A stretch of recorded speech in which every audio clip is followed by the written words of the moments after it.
two items on my agenda today, one of which is a presentation from Ms. Monica Dubert, who is the general manager of the Mid-Michigan Waste Authority, if you hadn't gathered by the props that she brought with her to help to drive home her presentation about the importance of, well, I'll just let her tell it whatever she wants to do it. Monica, if you would. Thanks very much. I hope it's going. There we go. Can you hear me? Okay. Thanks very much to Manager Earley for inviting me here this evening. Good evening to council persons. I'm here to talk trash with you tonight, and specifically trash collection methodologies that the Waste Authority is looking at for its next round of service contracts, which will start in 2015. For those of you who aren't completely sure who Mid-Michigan Waste Authority is, we're a government entity just like the city, but we're made up of 35 cities, townships, and villages across the region. We provide residential solid waste services to our member communities, City of Saginaw being one of our members, a founding member of the Waste Authority back in 1991, and our biggest member as well.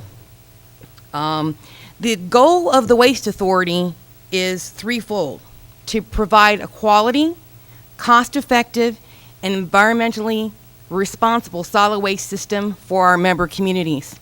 That was our goal when we were founded in 1991, still our goal and mission today, and I think we're doing a pretty good job with that. Sorry, didn't go with my slides. One of the main goals behind the formation of the Waste Authority, we were formed by a number of public works directors from various towns. Some of those towns were offering some kind of residential solid waste service.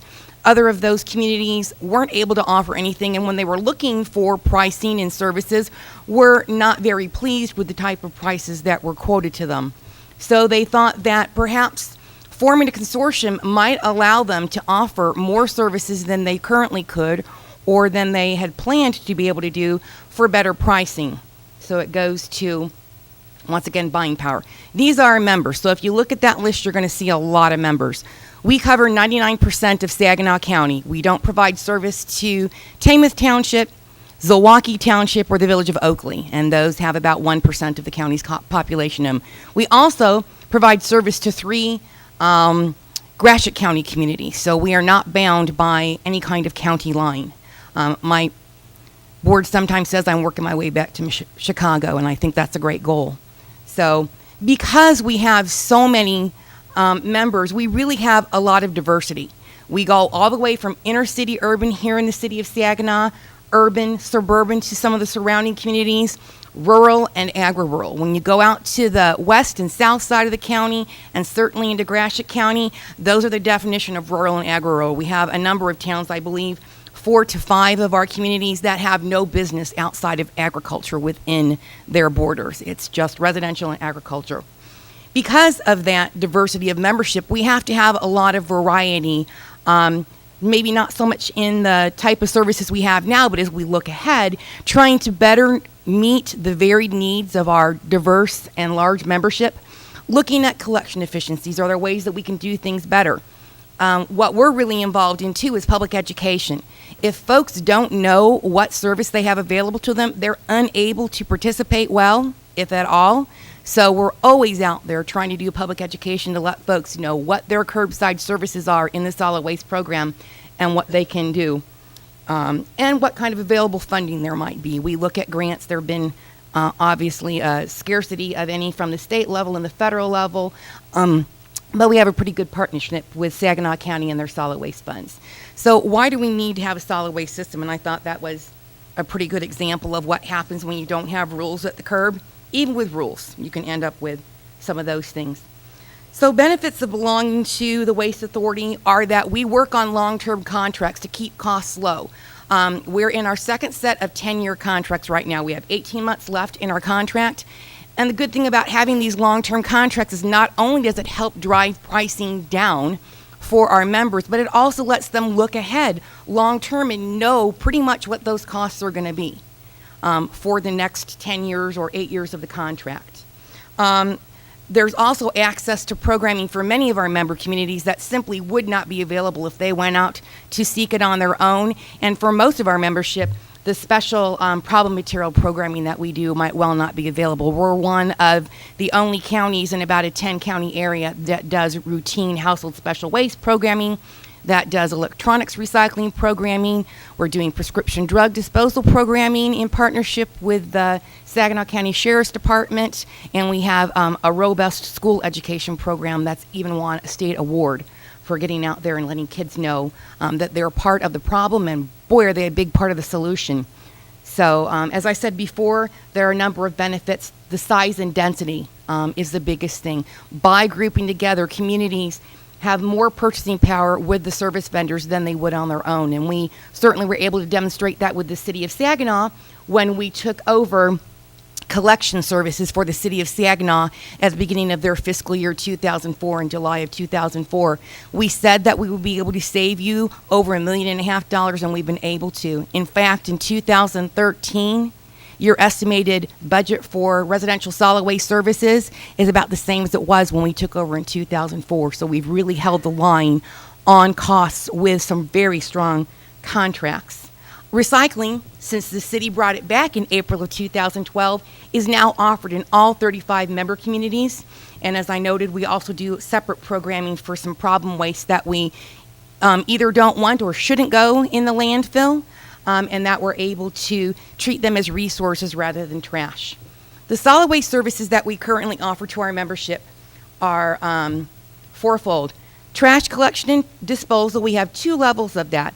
I was told I can't move away from the podium since it's being recorded. You can see in front of my display here, that's a standard 33-gallon bag that I filled with paper kind of to the 33-gallon volume. So that's standard service. The city is restricted to 20 bags or cans per resident per week. Our other communities have unlimited, and they rarely get remotely close to 20.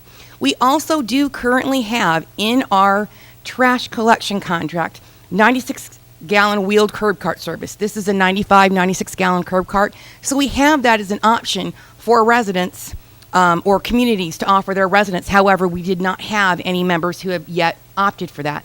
We have 2 levels of recycling collection and disposal. You can have weekly service or bi-weekly, and as I said, all 35 members of the Waste Authority offer curbside recycling collection. The city's bi-weekly, 19 other communities do bi-weekly, and then we have 15 communities with weekly collection. And then we offer yard waste collection. Communities either opt to offer that the 8 months of yard waste season or not, and we have 14 communities, including the city of Saginaw, who have compost services. So what's next for the region's solid waste system through MMWA? Like I said, we are 18 months out from our 10-year long-term contracts being at their end. So we're looking ahead to what do we want to do? What's out there? Our job as the solid waste department and expert for our 35 towns is to always keep our finger on the pulse of what's happening out there in the industry. What new technologies might be available in landfilling, in composting, in processing of recyclables? What's trending as a collection methodology? And then looking at that and seeing what might be applicable here at MMWA, and then looking into what we might be able to make work for us, and of course boiling it down to, and then what might that cost? So we've been working already for over a year looking at doing a lot of research. What's out there? What might be feasible here and doable here? And trying to get closer to getting some cost information before we actually would bid out for the contracts. So in looking at what we do, the largest cost sector service we offer is material collection services. Your trash stream, your recycling stream, your yard waste stream. Like I said, we have 2 collection service methodologies already existing in the current agreement, either the 33-gallon manual collection or the 96-gallon curb cart collection. And all members have chosen the manual collection service. The recycling stream and the yard waste stream are also collected manually, but those tend to pose less of a issue to the back of the workers because they're much smaller containers. the standard service that we offer is the collection standard for manual service across the nation. Not only is it the standard, we actually are a little bit more flexible.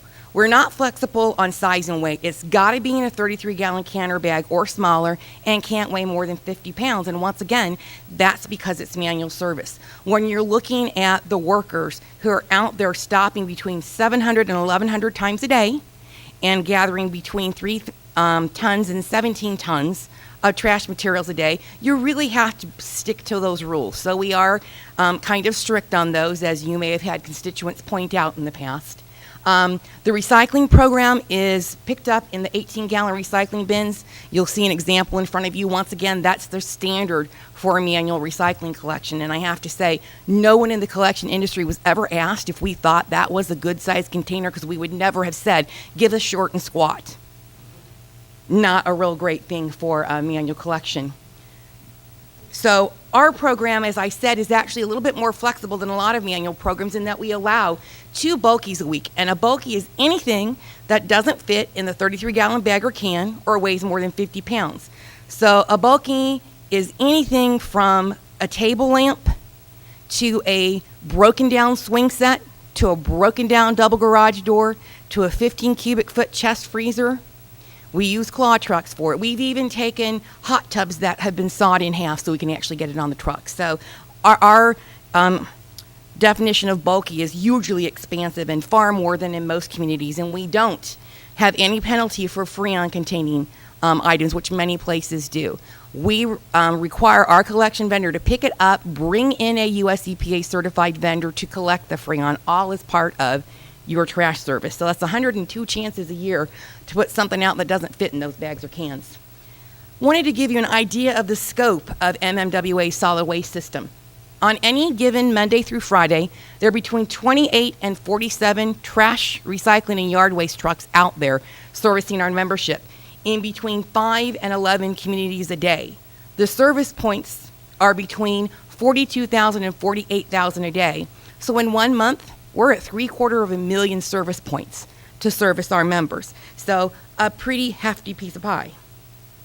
So looking at collection services for the trash stream. Since we negotiated the contract we're under 10 years ago, Curbcart has really expanded beyond the urban, suburban areas to areas just like us, rural communities. Subscription service all around us is often in the cart. Our neighbors to the north, Monitor Township, Bangor Township, Bay City, they all have at least trash in a Curbcart. So things have really changed there, and that's being driven by a number of things, and there are a number of advantages to doing this. What we have discovered over the years is that there are unintended side consequences of manual service that have ended up being the largest complaints that residents have about service. When you have to restrict size and weight of every can and bag, you end up having folks buy trash cans that I think there's a collusion by the manufacturers to make them disposable. The 33-gallon cans and bags out there tend to not be very sturdy. It's only in the last number of years that they've made many of those wheeled or had an attached lid instead of a detached lid. And those very things are what drive residents' complaints with the service. He threw my can blew in the ditch, my lid blew away, or if they get tired of that and try to buy something sturdier and bigger, he tagged my can and left it because it was oversized and overweight. So those are all unintended side consequences of a service that has been the standard across the nation for 30 or 40 years. So we thought that might be an area to really concentrate on for the Waste Authority, looking at the collection services. Went too fast. So we're looking not only at safety for the worker, it removes the back, shoulders, and most hand use from service provision. There are 2 types of Curbcart service. There's semi-automated, where it still relies on the driver to get out of the truck and manipulate the cart onto a tipper, or automated, where he actually operates a joystick from within the cab that has an arm that can extend out 4 feet, grab the cart, and move it to the front hopper. As you can see, they're all wheeled, they're all lidded, so they're easy for your residents to store, whether inside or outside the home. Also easy to get to the end of the driveway, and capacity On all these, the smallest wheeled cart is 48 gallons. The capacity of that is over 30% more than a 33 gallon, which is the top size we have right now. Another area that's important to everybody is looking at service cost containment. As I said, in our current collection contract, we already have a selection for curb cart trash.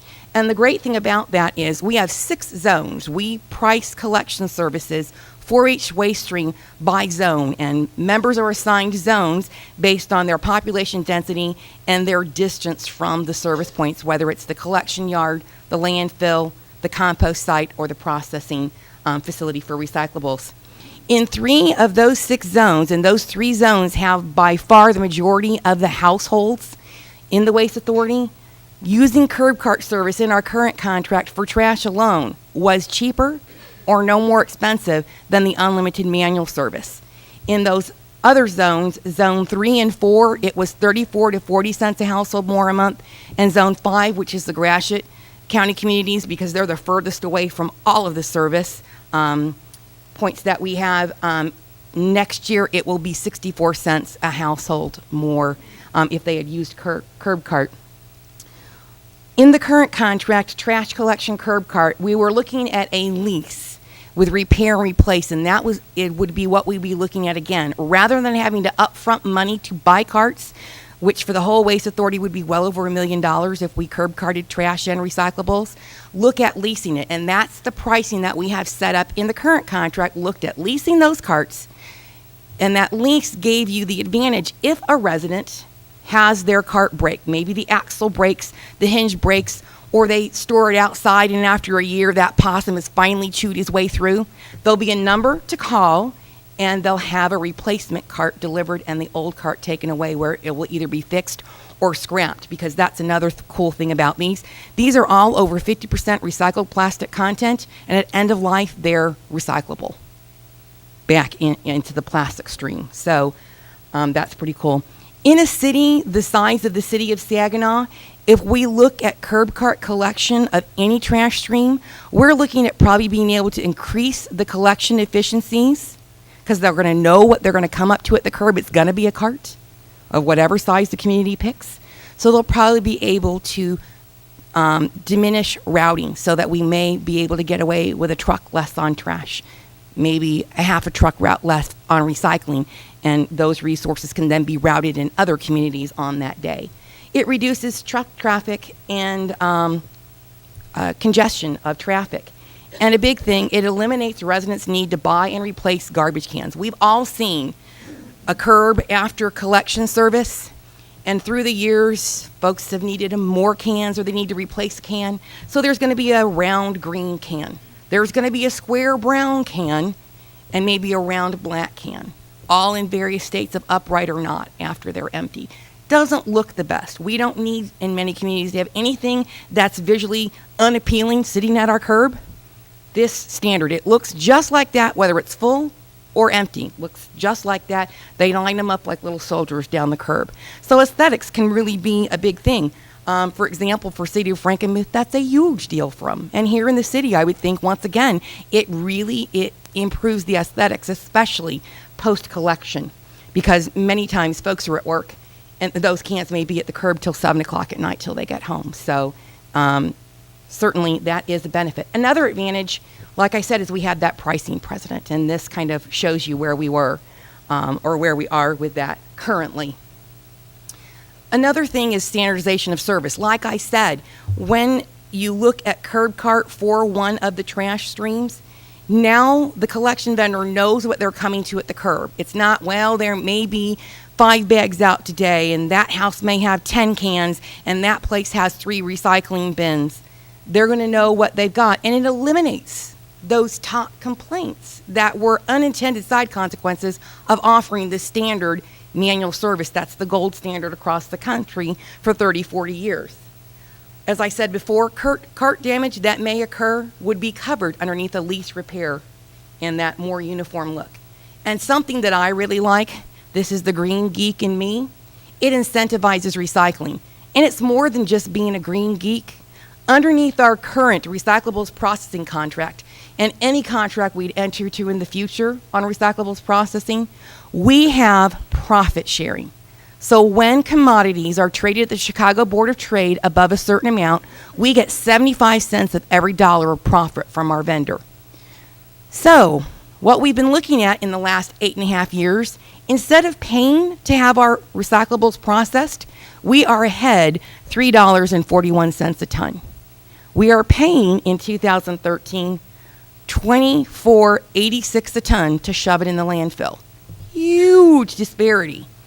So you can see why making recycling even more attractive by limiting the amount of space they have for trash really becomes something that's way beyond Green Geek, but really a fiscal imperative for us all to look at. That's why in 2013, the cost for residential solid waste services to our members across the board is only about what it cost in 2013 years, and we've only gotten back to what the cost was back in 2000. And we've been holding the line primarily because of that profit sharing with recyclables.